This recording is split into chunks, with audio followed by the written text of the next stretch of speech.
My name is Crystal Dahl, and I am the Online Communications Specialist here at Veritas. I would like to welcome and thank each of you for joining us on today's webinar, The Benefit of Being a Whisperer, Regulators. Before we get started, I would like to quickly go over a few housekeeping items. Veritas now offers the ability to listen to our webinars through your computer speakers. However, if at any time you have any difficulty hearing the presentation, you may call into the associated telephone line instead. All phone lines will be muted. If you experience any technical difficulties, please press *0 at any time to connect with a support tech. Since you will be muted, if you have any questions, please ask via the chat feature found on the left-hand side of your screen. Courtney plans to answer the questions throughout the presentation. Lastly, in the next few days, I will distribute a copy of the presentation, a recording of the webinar, as well as each of the presenters' contact details, as Courtney's in this. Our presenter today, Courtney Malveaux, comes from the Veritas member firm in Richmond, Virginia, Thompson McMullen. Courtney advises and represents employers and associations in government affairs, occupational safety and health citations, employment matters, and business litigation. Never misses a chance to hit the dance floor, and personally promised me he would eat his Wheaties this morning to ensure a stellar presentation. With that, Courtney, are you ready to get started? I am. All right, thanks. And I'm not sure how my desire to dance is going to help me here, but maybe I'll tap dance through the next hour. So thank you so much for the opportunity, and thank you all for participating in this call. And so as Crystal had mentioned, I had served as Virginia's labor commissioner up until about 2 years ago. And so part of what that entailed, or actually the large part of that, was enforcing OSHA in the agency. And so it was all OSHA enforcement, all the programs under OSHA for my home state. And so I've also I've been in regulatory capacity in some other areas as well, probably most notably the Virginia Attorney General's office in enforcing our Consumer Protection Act. So enforcing state and federal law both have been kind of in my purview, and so I just wanted to share some of those experiences with you and some of the lessons learned and some of the things that I really wanted to share with others. And I'll say at the outset that I like to do a conversation with people. So I see there's a list of folks that are participating in the call.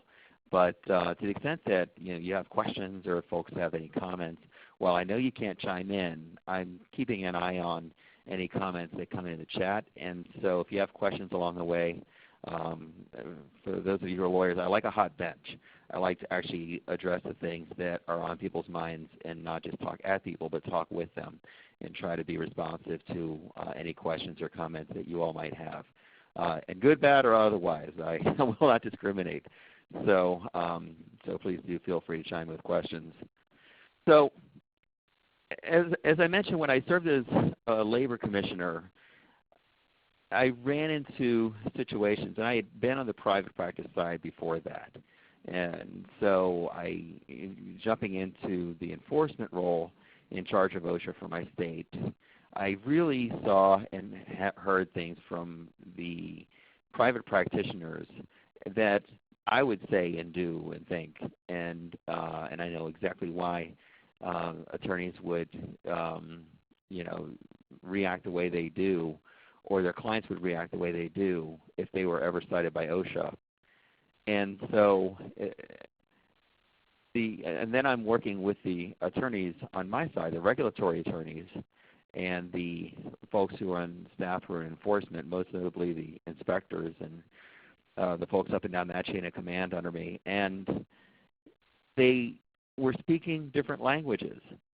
And I noticed that instead of talking with each other and trying to achieve resolution of a citation in a way that is most amicable for both sides, that they would talk past each other, and I could see that there are solutions to these problems. They're right there, but because of their experience, maybe because of their training, they don't necessarily understand that the words that they're saying are taken very differently from the way they would on the private practice side. For example,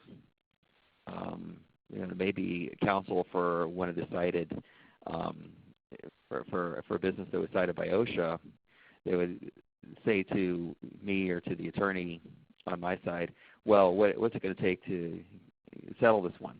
In other words, how much money is it going to take to get rid of you? And so what they wouldn't necessarily realize is that the attorneys on the enforcement side, at that time my side, words like that, while we may talk with each other about, look, if we've got, I was just on the phone with opposing counsel just a few minutes ago trying to settle a case, and we're all trying to figure out, okay, how can we settle it, what kind of money we can put at the table to get rid of it. If you talk that way to a regulator, it's almost insulting, really. It's taken very poorly if they hear that. What's it going to take? What kind of check it would be required to move this thing along? So I really wanted to share. I said, you know what? When I go back to private practice, I really want to share my experience with folks and help them to learn that how you speak to regulators, the words you use, the approach you take, whether you actually take into account the interest that they have on their side of the ledger. Unless you can speak the language of regulators, unless you can be an OSHA whisperer, you can speak their language. Unless you become bilingual, you're going to get stuck in the mud, and you're not going to come out with the best result for yourself or for your client. And I said, you know what, I'm going to go ahead and take that and some of the tips that I've learned and some of the walls that I saw attorneys crash into and come back and say, look, you know what, if you want to resolve this thing, this is how you do it. And that's really what I'm doing here with you. A lot of this being bilingual, speaking the language of regulators, a lot of this comes from relationships, and that's what a lot of this hinges on. And so I know a lot of you don't have necessarily that background, but it's something you really can gain, and it takes time, it takes trust. But if you build the relationships with folks on the other side, especially if you have clients or you're an entity that is frequently in the sights of OSHA, then gaining those relationships of trust and knowing who to call and how to talk to that person can go a very long way in getting a much better result. And so it could be with the agency in your own state. If you have reach outside of one state, then having those kinds of relationships across the country can be very, very helpful. So, for example, there are a couple of associations. There's an association for everything.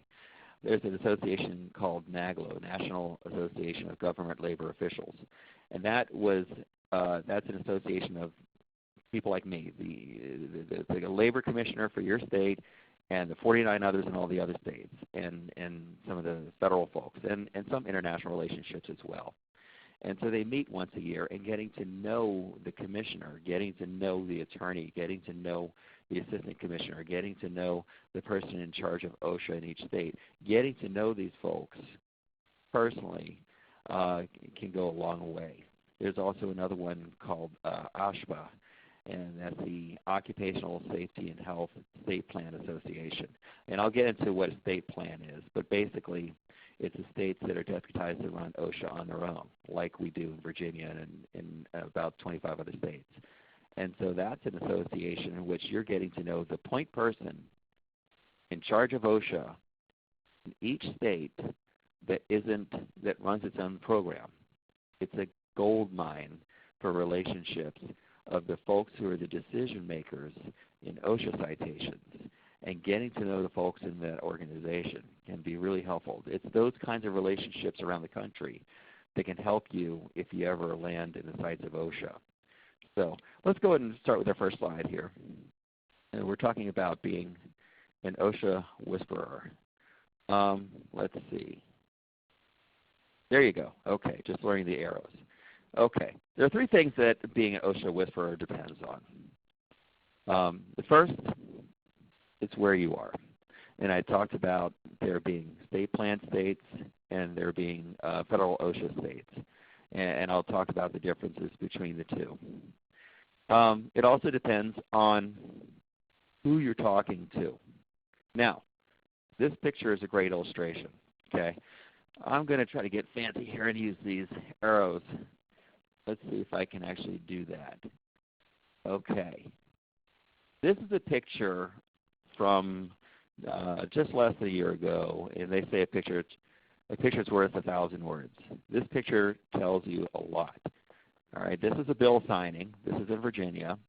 This is last spring, and it's a bill in which Virginia has taken a voluntary protection program, many of you may call voluntary compliance, and enshrined it in Virginia law. It's basically the kinder, gentler side of OSHA. Instead of just OSHA being strictly an enforcement role, we're saying that OSHA is going to be in partnership with companies that are trying to do the right thing. And so this is a bill signing, and who you're talking to makes a huge difference. Somebody shout out on the chat room if you can recognize anybody in this photo. Anybody? All right, how about, let's see if I can get the arrow working. Anybody know this gentleman right here?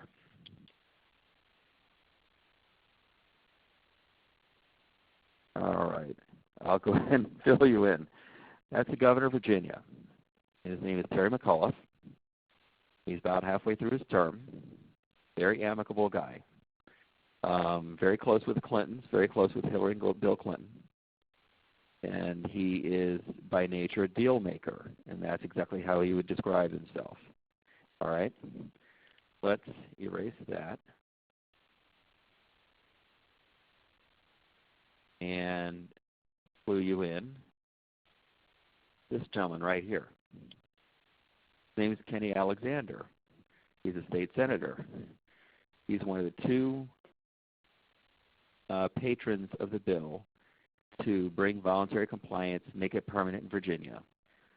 He's running for mayor now of Norfolk, Virginia, and he's, I'd say, probably a moderate politician and someone who works well with both sides of the aisle. And let's erase that. I'll point out another individual to the right. That's Ray Davenport, and he's the labor commissioner for Virginia. He's my successor and my predecessor. He had that job before me, and now he has it after me. And he's the man in charge of OSHA in Virginia. And so if you see a gentleman off to the left, oh, how many of you have met me? That's me right there. Would anyone like to take a stab? Gary, yeah, Gary, you know that's me. Okay, and Gary, you get to answer my next question. Who's the most important person in the room?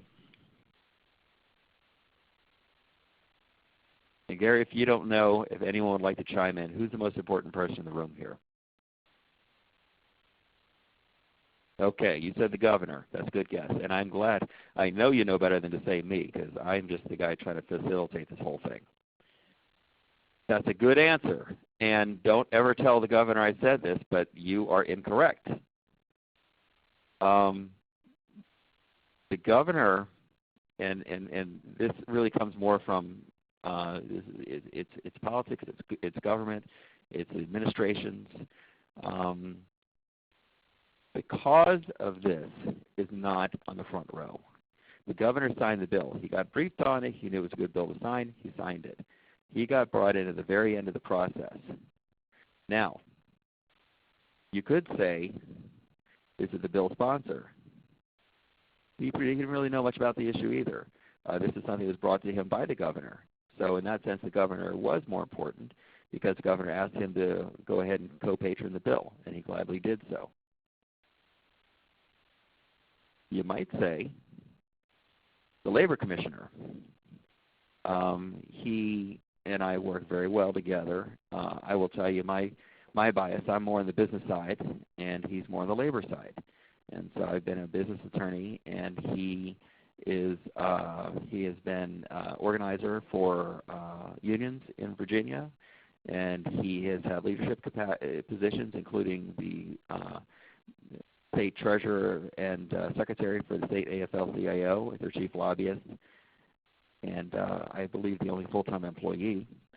And he knows a whole lot about this particular bill and this particular program, and is an ardent supporter of it, as am I. But I would say no. I would say no, because this initiative, the program, it all precedes him. It is something that he's enthusiastically gotten behind. He got the governor behind it, who then got the legislator behind it, and then got it on his own desk to sign. But no, I would say no. I will point to someone who I think is critical. Okay. You have to look, second row. I hate to put an arrow through Senator Alexander's head. That's Bill Burge. Bill Burge is the assistant commissioner. Getting to know who these folks are is very important. Bill, he's from West Virginia. He's a double grad from Marshall and from West Virginia University. When I go, we talk about the Mountaineers first and then about OSHA second. Very straightforward guy. He comes up from a coal mining background and has really been brought up into leadership because he's a very honest guy. He plays it straight. He doesn't come in with agendas. He's very, very trusted. And everybody knows that whenever he says something, that he's speaking exact truth. He is someone who, when he speaks to the commissioner, or when he talks to folks up and down the chain of command up in the agency, they know that they're getting a straight deal. He is very knowledgeable, very experienced, and highly respected. And he's someone you can pick up the phone and call and get straight to him and make things happen. When I wanted to make a partnership with the construction industry and the agency to get voluntary compliance to work for construction, Bill Burge is the one who you go to make that happen and then set the wheels in motion. Let me point to another person, a very important person in the room. And just like in administrative law, the most important person in the room is not front and center. Jay Withrow. Jay Withrow has come out of law school, went straight into the agency, and has been there ever since. He's been practicing for centuries in that agency. He knows OSHA up and down. He knows the voluntary protection program that this bill is about up and down. And he knows the case law. He knows the players. He is someone, he's a real go-to guy. Now, when I came into the agency, I didn't know any of this. And so Jay has a lot to do with what happens with citations. He trains all the staff on the legal aspect of the citations so that they know when inspectors come knocking, they are acting after they have been trained by him. And so they have learned what to look for, what to cite, what will likely stand up in court, what won't.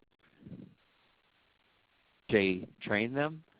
When the safety or health inspector drafts a citation, if he will look at it, especially if it's a complex matter or one that gets a lot of press or one that is a pretty heavy citation.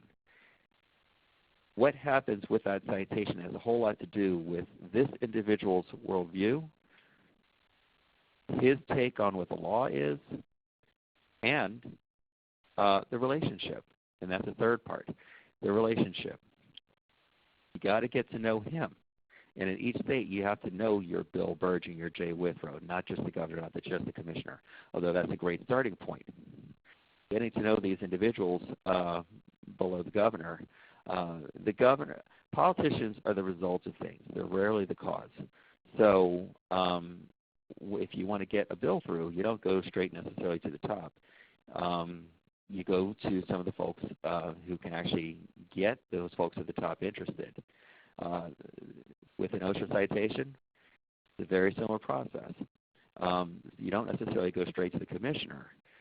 You learn how to establish relationships with the individuals who are going to see that citation on their desk along the way.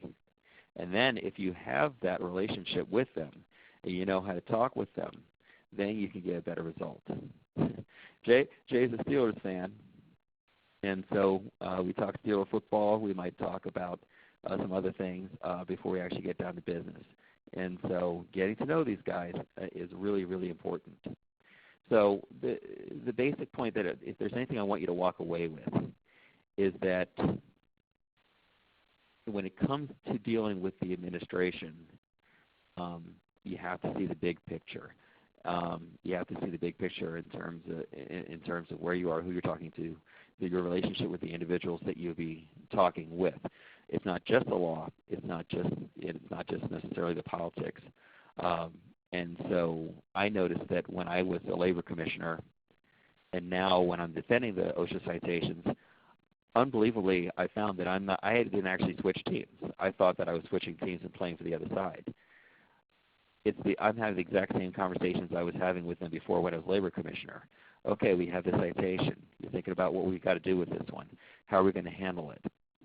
And being able to have that kind of conversation with the agency and having that with yours in your home state would be very important. We as lawyers have a tendency to align ourselves or to try to argue our positions. We settle into, okay, this is my position. We put our dukes up and we start slugging away. We've got to get away from arguing positions and more toward trying to align interests. Getting to know who you're talking to can help you to do that. Let's keep this moving here. All right. Okay. The first thing I said is that being an OSHA whisperer, speaking the language, communicating with the agency, has a whole lot to do with where you are. All right. Now, some of you might think you're looking at the CNN election map. Not exactly, okay? I mentioned that there are state plan states and there are federal states, okay? And so basically what this is, a state plan state is essentially deputized by OSHA. OSHA has a dual regime of power. Federal OSHA has authority to go in and, if necessary, with a warrant, and inspect a workplace, and often based on either random selection, because you're in a high hazard industry, or because of a complaint, or maybe a referral from another agency. But OSHA has the authority to go into the workplace to make sure that employees are safe. Now, OSHA doesn't have all the resources in the world, and so it has a deal with states. And if they run a program that is at least as effective as, and those words are so highly debated, but let's just say at least as effective as the program run by OSHA, then the state is deputized. The state can have its own state plan, and it can run OSHA and enforce the name of OSHA just like OSHA could if it was there on its own. So the states where OSHA rules completely are the ones in yellow. The states in red are the ones that are state plan, and so private and public sector employees, everybody, the state runs the show. Now, there are some exceptions, and I don't know if you want me to dive too deeply into that, but there are some exceptions. For example, maritime or federal work sites like military or post office, those are strictly federal. But by and large, 99% of workplaces all fall under the state enforcement in those red states. The blue states are just kind of a hybrid. So the state actually enforces with respect to its own state public employee work sites, and the private work sites fall under federal OSHA. So this is important. This isn't just a bureaucratic difference. This has a whole lot to do with what happens with your citation and how you talk with the agency that is citing you.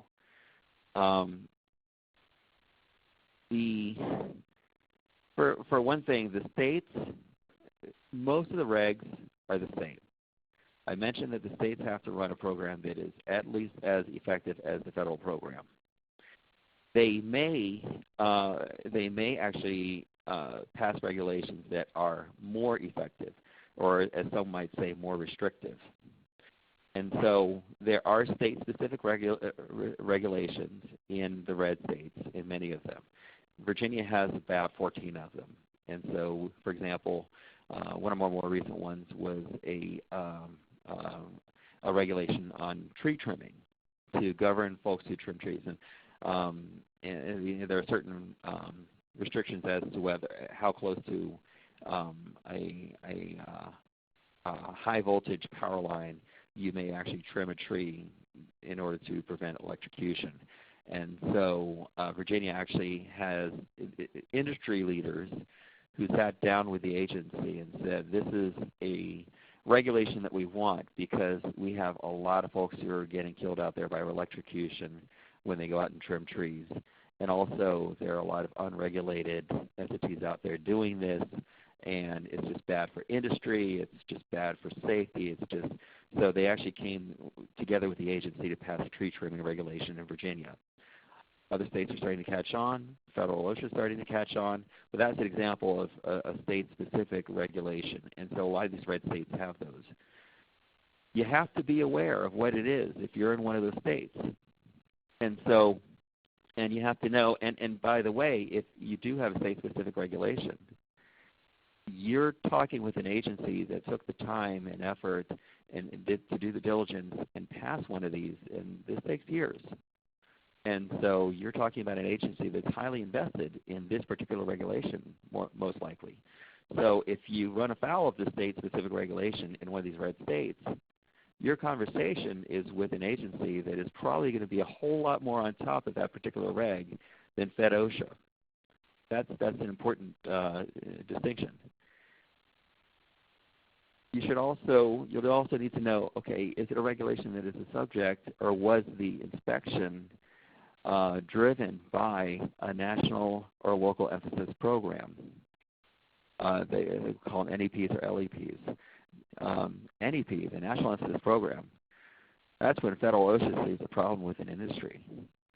It says, gee whiz, there are too many people out there who, there are too many fatalities in the grain industry. How do we get a handle on this? And so they would pass a federal emphasis program, and it would direct the states, federal and state, to go out and do X number of inspections in that particular industry to try to get a handle on an industry that is just becoming just more dangerous than anyone thinks it should. So that also affects what state you're in. Because if you're in a state plan state, guess what? The states are deputized to run their own program. I will say, and this goes beyond just the partisan politics, that the states, whether they're Democrat run or Republican run, by and large tend to resist too much control and oversight by federal OSHA. I mentioned that they have to run a program that is at least as effective as federal OSHA. Well, for reasons I'll explain later, in many ways, these states are running programs far more effective than what federal OSHA is doing, and will often resist these national emphasis programs. That's one important factor. You may have a state plan, one of the red states, where they have a local emphasis program, where they decide, you know what, we're going to get a hold of this local issue here. One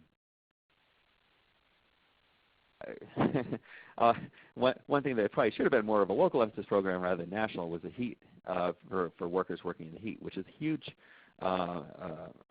hazard for workers, except for, say, Alaska. Well, why would you have a national emphasis program on heat in Alaska? Well, you don't have too many people dying of heat stroke up there. But you may have a local emphasis program that actually deals with an issue like that. And so knowing what those are and knowing what kind of emphasis is being put on it, on that program in that state, very, very important. Finally, there's different administrative and legal procedures in each one. So federally, in those yellow states, and for the most part, for the most part in the blue states, you have an administrative process that goes through an administrative law judge to the OSHA Review Commission. It can go to federal court. The decisions on the citations are made by someone who reports to Washington, D.C. And then you may have someone regionally that covers 2 or 3 states called the regional director that it flows through, and that person ultimately has authority in terms of how OSHA runs in those few states that the regional director would have oversight over. Okay? What I'm saying is it's a whole different chain of command, and the chain of command runs straight to D.C. That's in your yellow and blue states.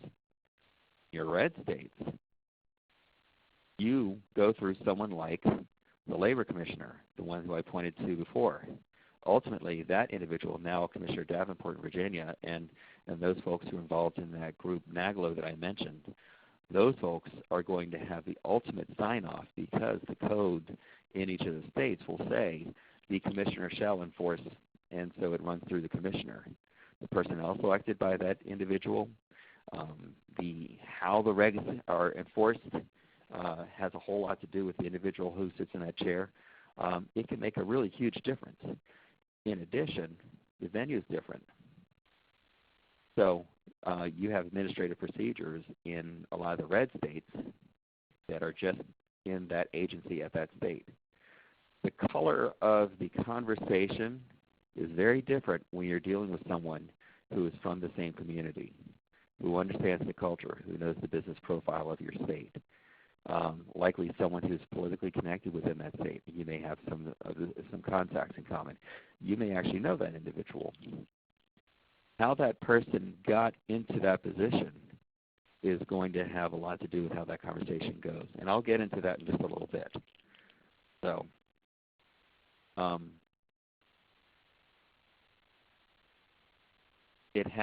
I will say Virginia has a different system in that it goes straight to court. We don't have an administrative process. Knowing where the case is going to end up, if it's cited, and then if you contest it, knowing where it ends up, either in an administrative procedure in your state, in a federal administrative procedure, or in court, state or federal, knowing where it's going to land is going to have a whole lot to do with what the stakes are in terms of you're dealing with the agency after you've been cited. There could be a lot more in terms of resources that would be required of the agency to enforce. Then you could have a whole lot to do with what the outcome will be. Knowing where you are has a lot to do with that conversation. So finally, I will also mention that I mentioned that the states in many ways are far more effective in enforcing OSHA than federal OSHA. And there are a number of statistics that will bear that out. But I'll share with you that in terms of the agency itself, the resources are vastly different between those yellow states and the red states. The resources that the states put into OSHA is far, far greater. There are many more inspectors, and also they have a tendency to be better incubators of innovation. They tend to be the place where changes in how enforcement is done and how policy is implemented can change quite a bit. So let's get into that here. All right. Why it matters where you are. Here's the inspectors. Here's the number of inspectors. If you actually correct for the population state plans, they actually have about twice as many inspectors as the federal states. So they have a whole lot more folks, a whole lot more boots on the ground. In the state plans, they have about 1,300 inspectors covering 55 million workers. Federal, they have just under 900 covering 75 million workers. Far fewer inspectors on the ground in the federal states. They actually inspect, the state plans will inspect about 2.2 million workers. OSHA inspects about 1.4. Just to give you an idea, if you compare, for example, my state with Florida, Florida is a much bigger state. It's more than twice the size of Virginia. but Virginia has 40% more inspections on the ground.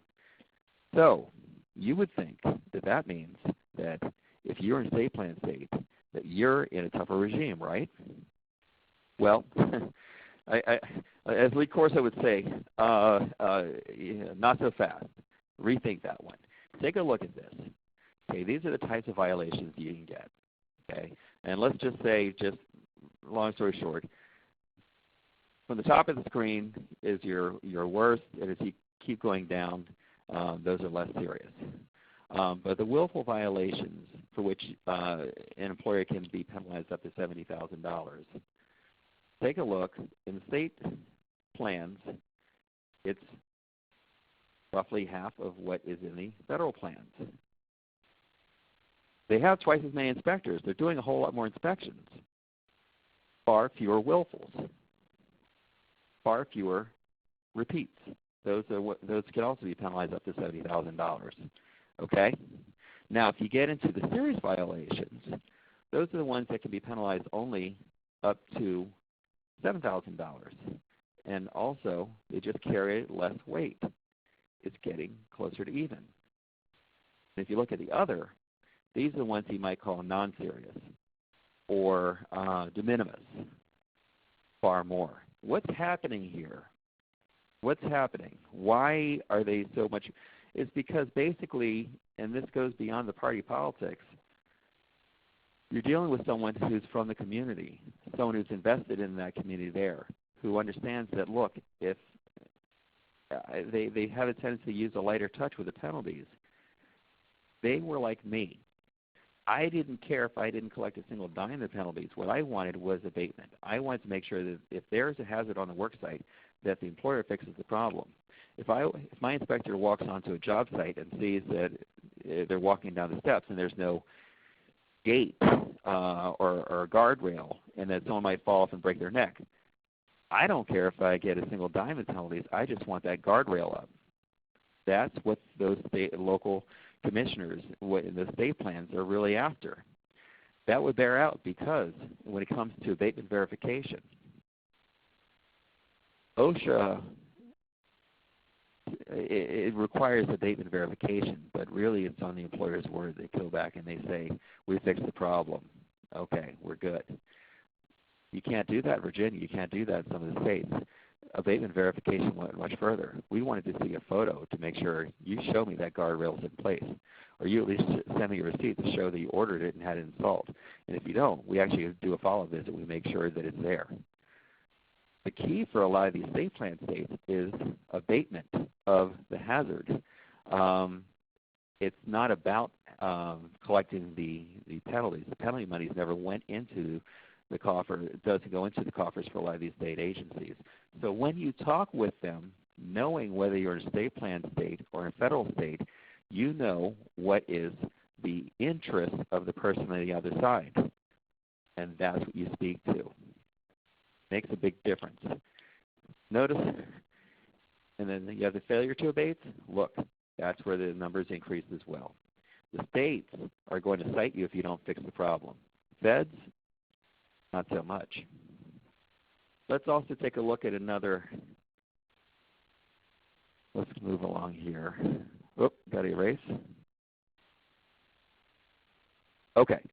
I mentioned there are three factors. First, where you are, and the second is who you're talking to. Okay? Let's talk about some of the people you'll come across that you'll actually see and have to interact with if you or your client gets cited. First, the COSHO, the Compliance Safety and Health Officer. That's the inspector. That's this guy with the clipboard. And let me tell you, having been on both sides of this thing, you get the exact same story in reverse. A lot of the employers, I actually used to go on these inspections. I would put on the jeans and the blue shirt and the helmet and the hard hat, and I'd walk onto the site with them, and I'd hold the bag. And so I'd walk with them on these inspections and not necessarily tell folks who I am or what I'm doing. They don't know they have the labor commissioner there on the inspection. And I'm there because I'm basically trying to learn what happens on these inspections, soup to nuts. And I would see, okay, there's a lot of fear on the other side of these inspections. Well, there's a lot of fear in this guy too. And so I see that there's, there's a lot of tension, sometimes unprofessional communication, maybe intimidation. But how you deal with this person at first impression, he's going to go back to the agency and he's going to write the report, but he's also going to interact with people in the agency. And how those conversations happen behind closed door between him and the folks up his chain of command is going to have a lot to do with what happens with your citation. People get completely different inspections just a year apart, maybe just months apart. And you wonder why something that wasn't a problem a few months ago is suddenly a problem today. Well, it could be because of his training. Get to know, is this person a safety, is this person a COSHA, a safety inspector? Is this someone who is an industrial hygienist?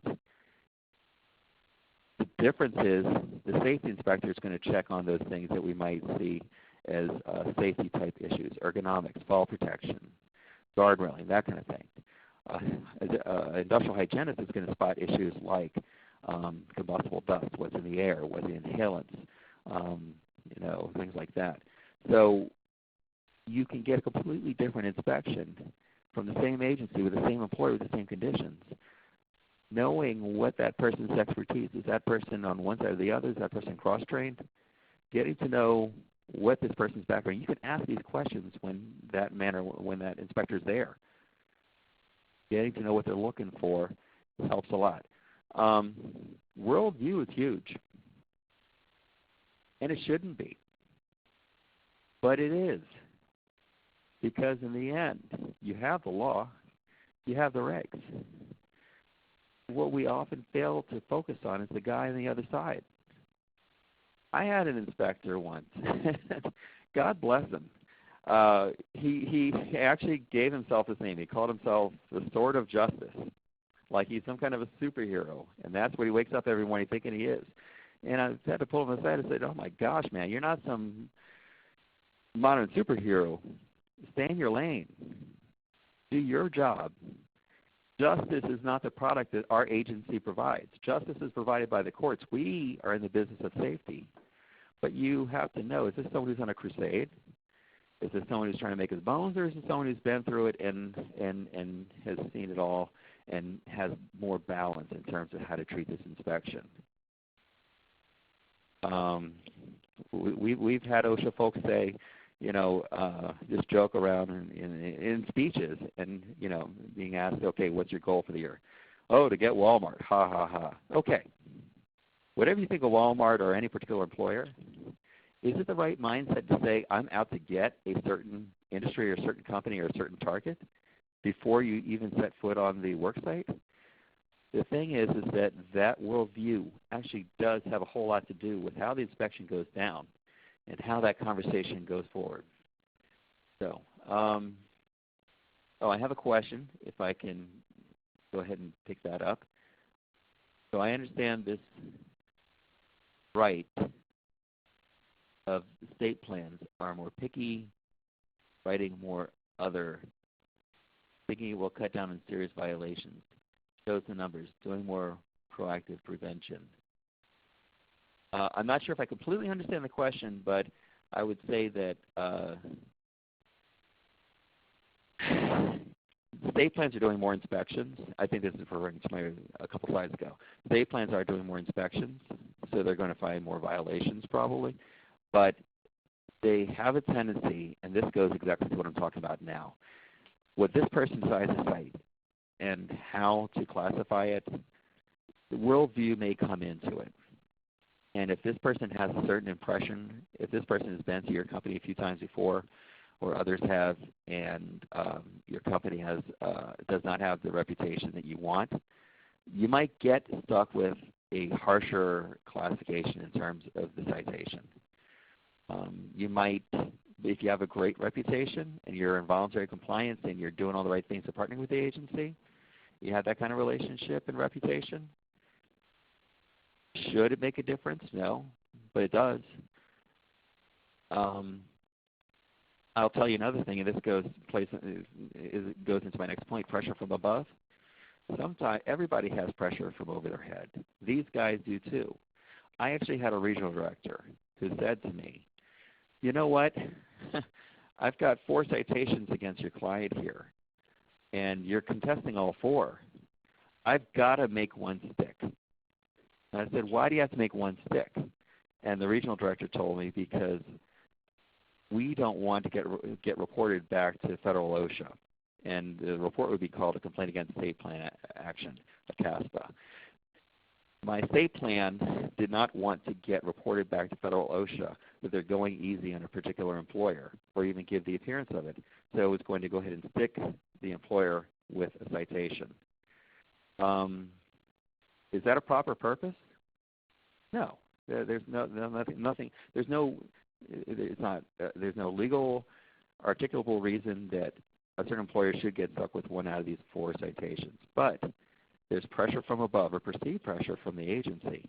Knowing what pressures this guy is dealing with can help you to see the way forward to align interests and get a better result on that citation. Let me move on to another person you would come across. The OSHA attorney. Now, this doesn't look like Jay Withrow with the beard, the guy with the beard, the Steelers fan in the first photo. He actually got promoted, and now this picture actually reminded me of the attorney who heads up OSHA in Virginia now, who I had promoted to that position.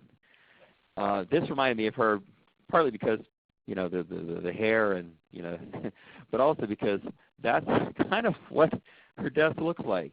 And it's not that she's disorganized and she has her head in her hands, not because the stress is that when I left the agency, we were up to about 160 files behind. We were down to about 100 when I left, but I heard that number is held steady or maybe increased a little bit. They're so far backed up on cases in courts all over Virginia that she's dying to get rid of a case. Why not work with her? Instead of fighting her, why not work with her to lighten the load a little bit? Knowing what's happening on the other side, knowing what this attorney is dealing with, and knowing, look, the agency is going to hum along just great without your file on her desk. Why not let her get there? I can't tell you. I mean, I had all these what I call Dr. Phil moments. I'd say, oh, my gosh, what are you thinking? Where the other attorney is fighting tooth and nail over some minuscule point, and I'm thinking, gee whiz, like Jerry Maguire said, help me help you. Help me get this file off my lawyer's desk. Work with me here. And I can't tell you how many times the lawyer is too sloppy to answer a phone call or try to talk with me about resolving this case, not knowing that on the other side of the line, this labor commissioner is a pro-business guy. And so take advantage of those opportunities when you have them.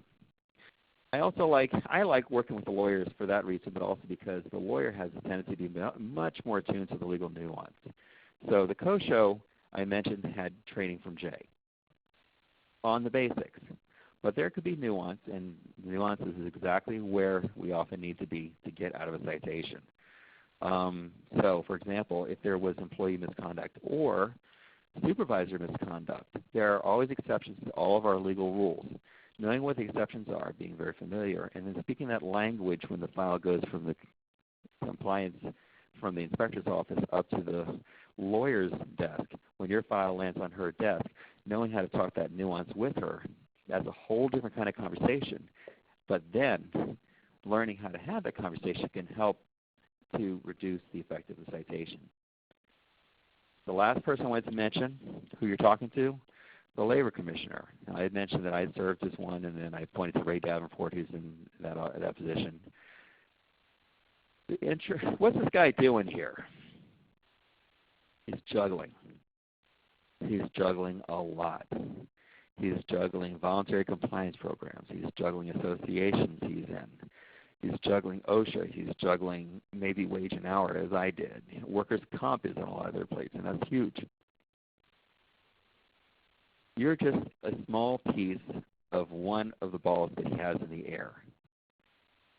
You knowing where you are in his purview can be very helpful. And sometimes, what a lot of employers would do is try to exert political pressure on this guy.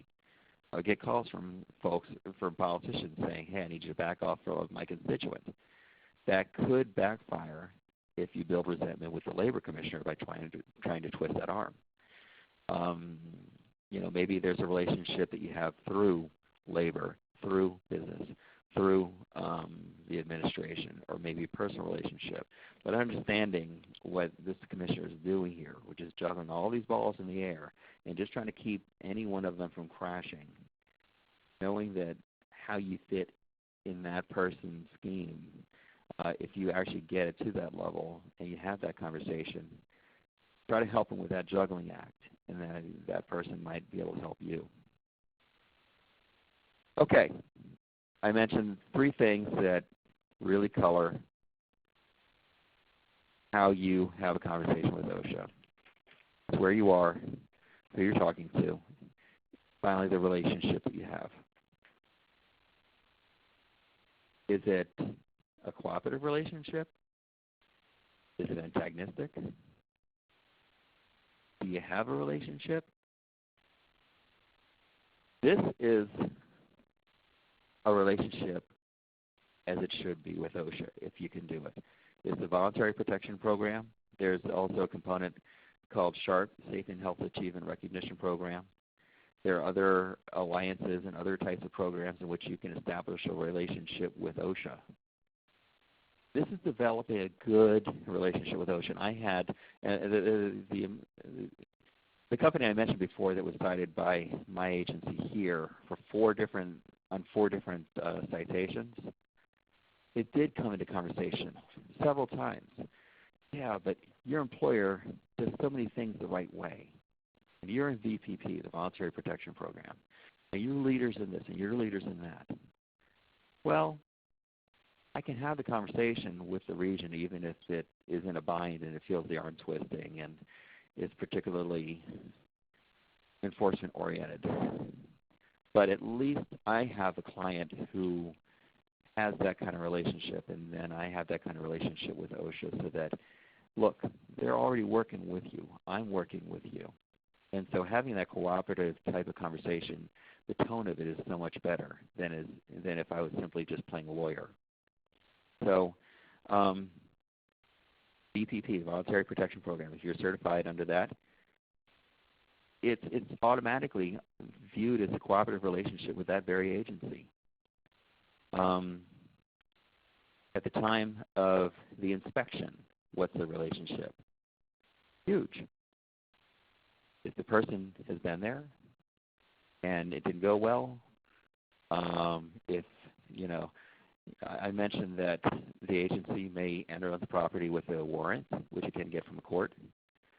Making the agency go get it is not going to be viewed well. In fact, while there's no legal reason why you should not be entitled to exercise your right to require the agency to get a warrant, I've had it said publicly, and I will say probably improperly, that it affects the outcome of your citation. Should it? No. But again, you're dealing with a human being, and that human being is being forced to go through another step through the legal process to get onto the property to inspect. The basic inspection goes worse. Everything else after that. So, at the time of citation, dealing with citation, it's kind of like trying to shoot a bullet out of the air. It's a moving target. It goes from desk to desk, person to person. There are different questions that are asked, and it moves along a certain rhythm. As it goes from the co-show to the regional director to the occupational safety or the safety or health director to legal counsel to assistant commissioner, and there are different systems, and I mentioned what some of those different systems are. But as your citation moves up the chain and from desk to desk, it's looked at it in a different way by a different person. So basically, to try to knock that citation out, some steps you might be successful and others you might not, or even just in terms of reducing it. So basically, it's a moving bullet. You're trying to shoot it out of the air. The only way you can do that, the only way to shoot a bullet out of the air other than blind dumb luck, is to know where the bullet's going to be before it gets there. That means knowing whose desk it's going to be on, what questions are going to be asked, what's the analysis, and do you have a relationship with that person. It all comes, and then if you're able to do that, then you're able to at least manage the citation as it's moving through the process. Because after the inspection, there's a 6-month gap, up to 6 months. People think they're free and clear. They haven't heard anything from the agency after the inspection. They think, oh, wow, that went great. Haven't heard a word. Must be in the clear. Then they get hit with a doozy of a citation. They wonder where it came from. Knowing where the citation is and where it's moving and what's happening along the way is very important knowledge, and then being able to respond to it depending on whose desk it's on. Filing litigation. You can settle cases, you know, after they've already been filed in court, obviously, up to the end. And so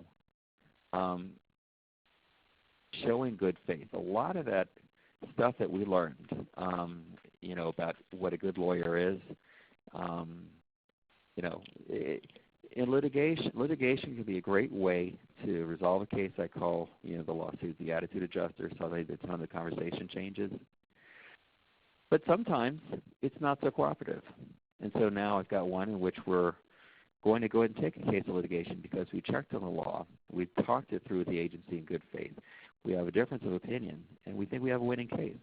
We're going to let the agency go ahead and file in court, and you know, we're going to use that experience to be pleasant but firm and hopefully win that case to help to instruct the agency that is seeking in this particular case that OSHA is not going to have its way. It's going to set a tone for OSHA that my client knows what it's doing and it's using best practices, and to give it room to do so.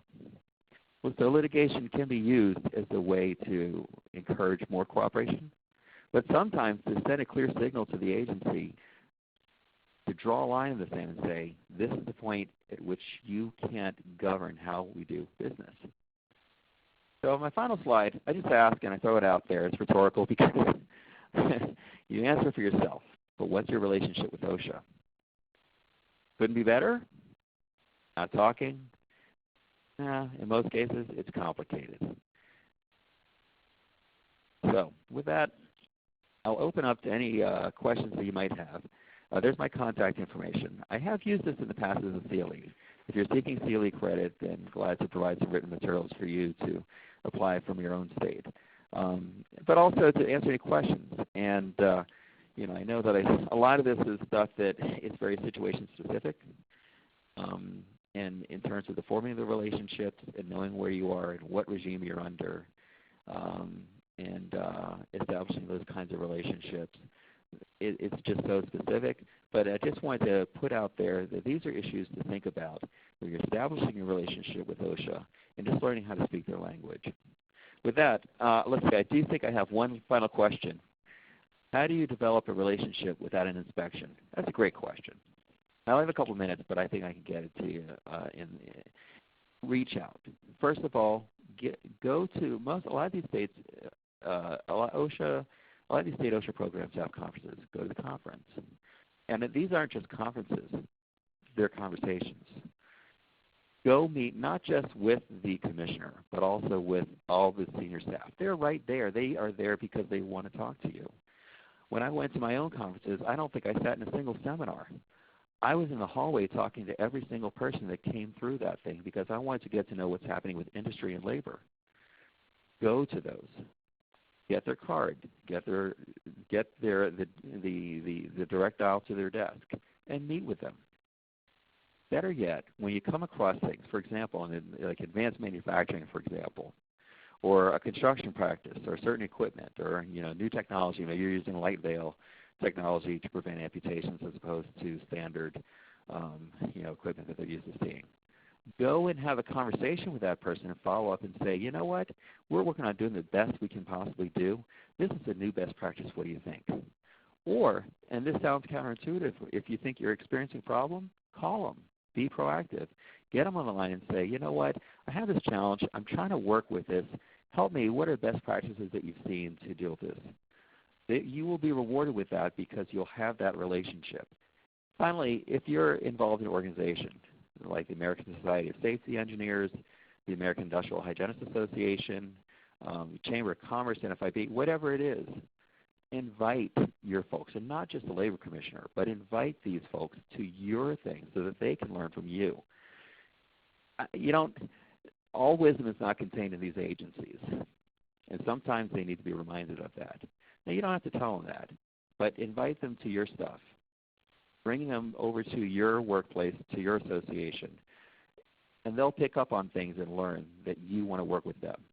So with that, Crystal, do you want to wrap us up? Yes, thank you. That was wonderful. We are very fortunate to have you speak to us today on the subject. Before we sign off, I just wanted to remind everybody that in the next few days I will distribute a copy of the presentation, a recording of the webinar, as well as Courtney's contact details. Please do not hesitate to reach out to him directly if you have any further questions. Also, as mentioned, Courtney has done this presentation in the past. This is not something that we seek out as a whole, but if you need any help obtaining, and I can get you any materials that. With that, thank you again. It was great having everybody on, and have a great day. Bye. Thank you, Crystal.